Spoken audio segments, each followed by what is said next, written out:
Pernah nggak sih lo ngerasa ada yang lagi merhatiin lo dari balik jendela, padahal lo lagi sendirian di kamar malam-malam? Atau tiba-tiba bulu kuduk lo merinding tanpa alasan yang jelas? Hati-hati sobat mistis, karena di Indonesia kita nggak pernah benar-benar sendirian. Selamat datang di konten yang bakal bikin lo nggak berani matiin lampu malam ini. Kita bakal bedah habis 10 hantu urban legend paling ikonik dan paling bikin gemetar se-Indonesia yang ceritanya masih eksis sampai detik ini. Indonesia itu emang juara kalau soal urusan dunia gaib. Dari Sabang sampai Merauke, tiap jengkal tanahnya punya cerita horor yang diwarisin turun-temurun. Dari sosok mbak-mbak baju putih sampai makhluk raksasa berbulu, semua ada di sini. Siapkan nyali lo, tarik selimut lebih rapat, karena beberapa dari mereka mungkin aja lagi nunggu di sudut ruangan lo sekarang. Kita mulai hitung mundurnya. Nomor 1, tentu aja sang legenda abadi, Kuntilanak. Siapa sih yang gak kenal sama Mbak Kunti? Sosok ini adalah superstar di dunia perhantuan Indonesia. Digambarin sebagai wanita berambut super panjang sampai menyentuh tanah dengan gaun putih bersih yang kontras banget sama suasana malam yang gelap. Katanya sih, kuntilanak ini berasal dari arwah perempuan yang meninggal pas lagi hamil atau melahirkan. Yang paling bikin merinding itu tanda kehadirannya. Kalau lo dengar suara tawa melengking dari jauh, itu artinya dia ada di dekat lo. Tapi kalau suaranya kedengeran pelan banget di kuping, mending lo lari sejauh mungkin, karena itu artinya dia ada tepat di belakang lo. Dia suka banget nongkrong di pohon-pohon besar kayak beringin, bangunan tua yang lembab, atau di pinggir jalan yang lampunya remang-remang. Bau melati yang tiba-tiba muncul di tengah malam, bisa jadi itu kode kalau dia lagi lewat di depan lo. Lanjut ke nomor 2, si guling hidup alias pocong. Ini adalah hantu yang paling bikin orang Indonesia trauma. Pocong dipercaya sebagai arwah yang terjebak karena tali kain kafannya lupa dilepas pas dikuburin. Karena kakinya diikat, dia bergerak dengan cara melompat-lompat. Bayangin aja, lo lagi jalan di gang sepi, terus tiba-tiba ada sosok putih berdiri tegak di tengah jalan dengan wajah yang gosong atau udah tinggal tengkorak. Gak cuma di kuburan, pocong sering banget muncul di perkebunan pisang atau di teras rumah kosong. Legenda bilang, kalau lo ketemu pocong, dia bakal minta tolong buat dilepasin talinya. Tapi apa lo berani deketin makhluk yang baunya kayak tanah kuburan bercampur kapur barus? Rasanya nggak mungkin kan? Saking populernya, pocong sampai jadi langganan tetap di hampir semua film horor Indonesia dari zaman dulu sampai sekarang. Di posisi ketiga, ada makhluk besar nan garang, genderuwo. Berbeda sama 2 hantu sebelumnya yang asalnya dari manusia, genderuwo ini lebih ke sosok jin atau makhluk halus berukuran raksasa. Tubuhnya hitam legam, dipenuhi bulu-bulu lebat yang kasar, matanya merah menyala kayak bara api, dan punya taring yang panjang. Genderuwo biasanya tinggal di tempat yang angker dan gelap banget, kayak hutan jati atau pohon beringin yang usianya udah ratusan tahun. Yang paling bikin was-was, genderuwo itu punya hobi iseng yang agak bahaya. Dia sering ngetawain orang yang lewat, ngelepar batu ke atap rumah, sampai yang paling ekstrim adalah menyamar jadi orang yang kita kenal buat ngegoda manusia. Oh iya, satu tanda kalau genderuwo ada di sekitar lo adalah munculnya bau singkong bakar yang menyengat padahal nggak ada orang yang lagi masak. Kalau lo nyium bau itu pas lewat di bawah pohon besar, jangan pernah nengok ke atas. Urutan keempat, ada legenda dari lorong rumah sakit, Suster Ngesot. Cerita ini sempat viral banget dan jadi salah satu urban legend paling ikonik di Jakarta. Sosoknya digambarin sebagai perawat dengan seragam putih yang udah lusuh, wajahnya pucat pasi, dan bergerak dengan cara menyerat tubuhnya di lantai. Katanya Suster Ngesot ini adalah korban kekerasan di masa lalu di sebuah rumah sakit tua yang kakinya dipatahkan sampai dia meninggal secara tragis. Makanya arwahnya gentayangan dengan cara merangkak atau ngesot di lorong-lorong rumah sakit yang sepi kalau malam hari.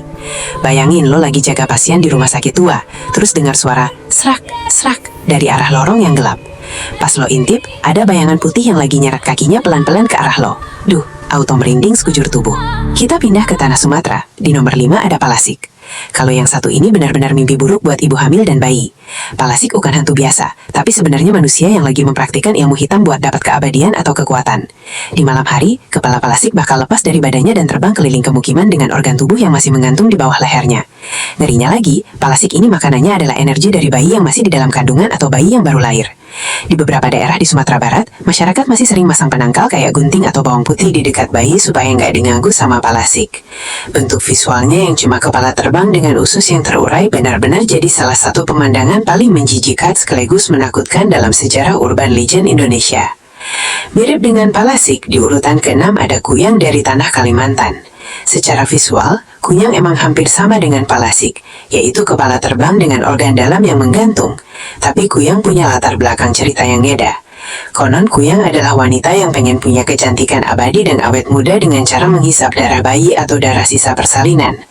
Di Kalimantan, legenda Kuyang ini masih sangat kuat dipercaya sampai sekarang. Ada banyak cerita warga yang lihat cahaya merah terbang di atas hutan atau perumahan saat malam hari, yang dipercaya itu adalah pancaran dari Kuyang. Untuk menangkalnya, orang-orang biasanya pakai sapu lidi atau bunyi-bunyian dari peralatan dapur. Bisa dibilang, Kuyang adalah salah satu hantu paling ganas yang bikin para suami di Kalimantan harus siaga penuh kalau istrinya lagi hamil besar. Nomor 7. Hantu yang jadi momok buat anak kecil yang suka main sampai telat pulang. Wewe Gombel. Legenda dari Jawa ini nyeritain tentang sosok wanita tua dengan rambut acak-adakan dan payudara yang sangat besar dan menggantung. Wewe Gombel ini dikenal sebagai hantu penculik anak-anak, terutama mereka yang masih main di luar rumah pas waktu maghrib atau anak yang kurang dapat perhatian dari orang tuanya. Tapi uniknya, banyak yang bilang Wewe Gombel ini nggak bermaksud jahat. Dia menculik anak-anak itu buat dilindungi dan disayang, karena di masa hidupnya dia nggak bisa punya anak. Anak-anak yang diculik biasanya bakal disembunyi di tempat yang tersembunyi kayak di balik rumpun bambu atau di atas pohon. Dan baru bakal dipulangin kalau orang tuanya udah benar-benar tobat dan nyariin mereka keliling kampung sambil mukul-mukul alat dapur. Selanjutnya, nomor 8. Hantu paling ekonomis tapi bikin emosi, yaitu tuyul. Sosok ini digambarin sebagai anak kecil botak, tanpa baju, dan kulitnya agak keabu-abuan. Berbeda dari hantu lain yang tujuannya buat nakut-nakutin, tuyul ini dipelihara oleh orang yang pengen kaya mendadak lewat jalan pintas atau pesugihan. Tugas utama tuyul adalah mencuri uang dari rumah-rumah warga secara gaib. Tuyul itu cerdik banget. Dia bisa masuk lewat celah sekecil apapun dan cuma ngambil setinggi lembar lembar supaya pemiliknya nggak langsung setrika. Katanya kalau lo punya uang yang sering hilang secara misterius di lemari, bisa jadi ada tuyul yang mampir. Di beberapa daerah, orang masih suka naruh yuyu atau kepiting sawah di dalam baskom buat mengalih perhatian, karena tuyul katanya suka banget main sama hewan itu sampai lupa tugas nyuri uangnya. Masuk ke urutan 9, ada Banaspati. Kalau hantu yang satu ini nggak punya bentuk manusia sama sekali. Banaspati muncul dalam bentuk bola api yang terbang layang-layang di udara pada malam hari. Biasanya ditemuin di daerah hutan, sungai, atau tempat-tempat yang masih sangat asri dan kental aura mistisnya. Banaspati dipercaya sebagai roh jahat yang punya elemen repi dan bisa menyerang siapa aja yang berani ganggu wilayahnya. Kekuatannya konon bisa bikin orang yang kena sakit parah atau bakal meninggal secara mendadak. Di beberapa kepercayaan, Banaspati juga sering dikaitkan dengan kiriman ilmu hitam atau santet. Ngelihat bola api terbang di antara pepohonan gelap itu pasti bakal jadi pengalaman yang gak bakal lo beli seumur hidup. Terakhir di nomor 10 ada Jerangkong. Mungkin namanya kurang familiar dibanding kuntilanak, tapi sosoknya gak kalah seram. Jerangkong adalah hantu yang berwujud kerangka manusia hidup tanpa daging sedikit pun. Dia berjalan dengan suara tulang belulang yang saling beradu, kriat, kriat. Menurut mitos yang beredar, Jerangkong ini adalah arwah dari orang yang dulunya sering mencuri atau melakukan perbuatan yang gak baik, dan arwahnya gak tenang. Hobi Jerangkong ini agak unik. Dia suka banget keluar di malam hari buat nyuri telur ayam milik warga. Jadi kalau lo dengar suara tulang berderak di kandang ayam tengah malam, itu tandanya Jerangkong lagi beraksi. Meski nggak sepopuler pocong, bayangan kerangka putih yang jalan sendiri di kegelapan pasti sukses bikin siapapun lari terbirit-birit. Nah, itulah tadi 10 hantu urban legend paling seram dan paling populer di Indonesia. Percaya atau enggak, cerita-cerita ini udah jadi bagian dari budaya kita, dan selalu sukses bikin suasana malam jadi lebih berasa. Setiap daerah punya versinya masing-masing, tapi satu yang pasti, cerita mistis ini selalu ngingetin kita buat selalu sopan dan waspada dimanapun kita berada. Gimana sobat mistis? Dari 10 hantu tadi, mana yang menurut lo belum nakutin? Kata jangan-jangan lo punya pengalaman langsung ketemu salah satu dari mereka. Coba dong ceritain pengalaman mistis lo di kolom komentar. Siapa tahu cerita lo bisa kita bahas di video selanjutnya. Jangan lupa buat follow, share, dan subscribe kalau lo suka konten fakta mistis dan urban legend kayak gini. Dukung terus channel ini supaya kita bisa terus bongkar misteri-misteri lain yang ada di sekitar kita. Sampai jumpa di cerita berikutnya. Dan ingat, jangan nengok ke belakang ya. Bye!